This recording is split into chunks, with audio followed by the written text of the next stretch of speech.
Assalomu alaykum. Yaxshimisizlar, charchamayapsizlarmi? Makka yetishtirishi 3-qismi 28 kuni salafanlarni teshib chiqdik. Bu mana yerga ekilgani, hali suv qo'yilmagan, yomg'ir bilan chiqdi. 8-martda ekildi, adashmasam, birinchi videoda aytilgan.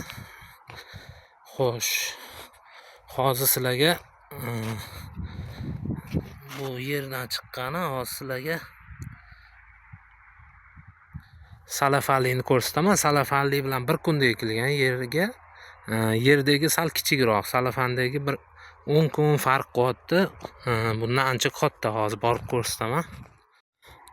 Mana salafanlik joyimizga keldik. Salafanlik joylar ko'rishlar mumkin, ancha yirik. Ancha yirik.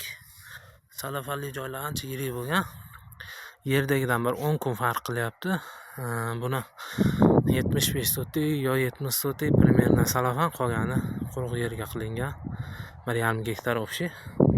Kecha salafanni ishchilarga tekshirib chiqishga 1,100,000 расход qildik.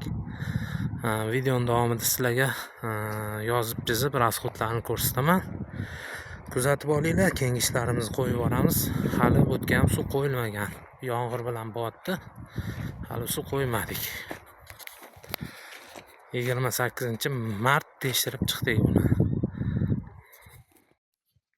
Xo'sh, mana расходimizni yana bir ko'rsatib o'taman. 9-mart ekib bo'lingan Makka. 8-9-mart ekilgan. 9-mart 25 million. Undan keyin salafan va ishchilar, boshqa narsalarga yana pul.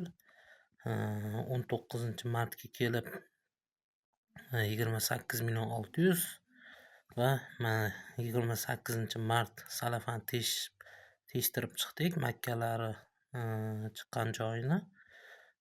Hozirda расходimiz 29,700,000 so'mga aylanmoqda.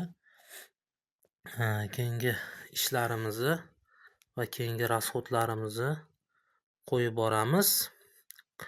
Kuzatishda davom etinglar. Qancha расход, qancha foyda qolishini oxirida birga ko'rib chiqamiz.